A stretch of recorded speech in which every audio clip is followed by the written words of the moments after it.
Break के बाद एक बार फिर आप सभी का स्वागत है और इस वक्त स्टूडियो से मेरी सहयोगी प्रियंका हमारे साथ जुड़ रही हैं, जो आपको रफ्तार से बताएंगी कुछ खबरें। Priyanka, over to you. शुक्रिया स्वप्निल। तो चलिए रुक कर लेते हैं टॉप 25 खबरों का। नेशनल डॉक्टर्स डे पर पीएम मोदी ने देश के तमाम डॉक्टर्स को संबोधित किया और उन्हें ईश्वर का दूसरा रूप बताया। पीएम ने कहा कि डॉक्टरों ने पिछले 1.5 सालों में दिन रात मेहनत करके एक मिसाल कायम की है। डॉक्टरों ने देवदूत बनकर कोरोना काल में लोगों की जान बचाई है। पीएम ने कहा कि देश में स्वास्थ्य सुविधाओं को पहले की तुलना में बेहतर बनाया जा रहा है। आज देश का मेडिकल इंफ्रास्ट्रक्चर बनाया जा रहा है। देश में एम्स की संख्या बढ़ाई जा रही है। पिछले 7 सालों में 15 नए एम्स का काम शुरू हुआ। इससे पहले डिजिटल इंडिया के 6 साल पूरे होने पर पीएम मोदी ने लाभार्थियों से संवाद किया। इस दौरान उन्होंने कहा कि कोविड काल में हमने अनुभव किया कि डिजिटल इंडिया ने हमारे काम को कितना सरल बना दिया है। डिजिटल इंडिया मतलब सबको अवसर, सबको सुविधा, सबकी भागीदारी। नेशनल डॉक्टर्स डे पर सीएम गहलोत ने भी सभी चिकित्सकों को शुभकामनाएं दी। सीएम ने डॉक्टर्स को संकट काल का संकट मोचन कहा, तो वहीं लोकसभा स्पीकर ओम बिरला ने कहा, well done doctors. Doctors day पर चिकित्सा मंत्री ने वर्चुअल संवाद किया। इस दौरान उन्होंने प्रदेश भर के डॉक्टर से बातचीत की और कहा, संकट काल में जान गंवाने वाले डॉक्टर्स की याद में बनेगा memorial. NCP chief Sharad Pawar ने कृषि कानूनों का समर्थन किया है। उन्होंने कहा कि कृषि कानूनों को पूरी तरह से खारिज नहीं किया जा सकता। कानून के उस हिस्से में संशोधन किया जा सकता है जिसको लेकर किसानों को दिक्कत है। समाजवादी पार्टी के अध्यक्ष अखिलेश यादव का बड़ा बयान सामने आया है। उन्होंने कहा कि सपा छोटे दलों के साथ गठबंधन नहीं करेगी। इसके अलावा सपा प्रमुख ने बीजेपी पर हमला करते हुए कहा कि बीजेपी असल मुद्दों पर बहस से भागती है, बेरोजगारी, महंगाई के विषयों पर बात नहीं करती।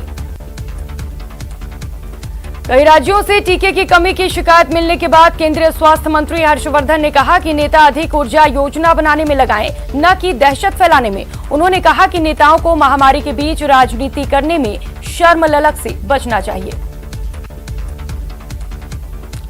राजसमंद सांसद दिया कुमारी ने दिल्ली में केंद्रीय रक्षा मंत्री राजनाथ सिंह से मुलाकात की और महाराणा कुंभा पैनोरमा ए और द वीर विजय स्थली के विकास कार्यों में सहयोग मांगा।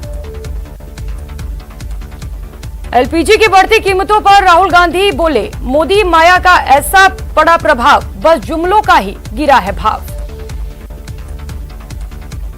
लद्दाख से आए नेताओं के गृह राज्य मंत्री के साथ अहम बैठक हुई। इस बैठक में लद्दाख के पूर्ण राज्य के दर्जा की मांग की गई।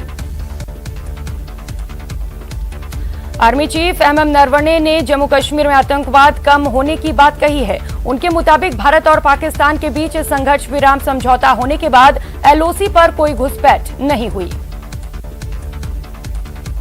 महाराष्ट्र के पुणे में डॉक्टर्स डे के दिन एक डॉक्टर दंपति ने आत्महत्या कर ली। कहा जा रहा है कि पति पत्नी में किसी बात को लेकर कहासुनी हुई थी। दोनों की पहचान अंकिता और निखिल शेंडरकर के रूप में हुई है। कोरोना वायरस की भारतीय वैक्सीन कोविशील्ड की कई देशों में मांग बढ़ती जा रही है। अब यूरोपीय संघ के 7 देश और स्विट्जरलैंड ने कोविशील्ड को मान्यता दे दी है। आय से अधिक संपत्ति मामले में एसीबी ने 3 अधिकारियों पर शिकंजा कसा और जयपुर, जोधपुर और चित्तौड़गढ़ सहित उनके 18 ठिकानों पर छापेमारी की और करोड़ों की संपत्ति का खुलासा किया। पहली कार्रवाई जयपुर में जेडीए के एक्सीएन निर्मल गोयल के आवास और ऑफिस में की गई, जहां 6 करोड़ से ज्यादा की संपत्ति का खुलासा हुआ। साथ ही जेडीए ऑफिस से हिसाब किताब की डायरियां भी बरामद हुई। दूसरी कार्रवाई जोधपुर में सूरसागर थाने के थाना प्रभारी प्रदीप शर्मा के जोधपुर, भोपालगढ़ और बीकानेर स्थित 4 ठिकानों पर की गई, जहां करीब 4.5 करोड़ की संपत्ति का खुलासा हुआ। तीसरी कार्रवाई चित्तौड़गढ़ में डीटीओ मनीष शर्मा के 6 ठिकानों पर की गई, जहां करीब 2 करोड़ की संपत्ति का खुलासा हुआ। एसीबी ने उदयपुर और जयपुर में डीटीओ के फ्लैट को सील किया। हनुमानगढ़ में भी एसीबी ने बेईमानों के खिलाफ बड़ी कार्रवाई की और 4000 की रिश्वत लेते पटवारी को रंगे हाथों गिरफ्तार किया। जोधपुर में एक सैन्यकर्मी की पत्नी ने जहर खाकर आत्महत्या कर ली। जवान की पत्नी के परिजनों ने सैन्यकर्मी के खिलाफ दहेज और हत्या का मामला दर्ज करवाया। धौलपुर में एक अधेड़ का शव खेत में पड़ा मिलने से सनसनी फैल गई। मुकदमा दर्ज कर पुलिस ने जांच शुरू कर दी। अलवर के मालाखेड़ा में एक 22 वर्षीय महिला ने 3 से 4 लोगों पर गैंगरेप और वीडियो वायरल कर ब्लैकमेलिंग का आरोप लगाया। मामला दर्ज कर पुलिस ने जांच शुरू कर दी। जोधपुर में एक महिला के साथ कथित भोपे ने दुष्कर्म किया। पीड़िता की शिकायत पर पुलिस तुरंत हरकत में आई और कथित भोपे को गिरफ्तार कर लिया। सवाईमाधोपुर में बैंक में पैसा जमा कराने गए शख्स के 2 लोगों ने बातों में उलझाया और 25,000 की ठगी कर फरार हो गए।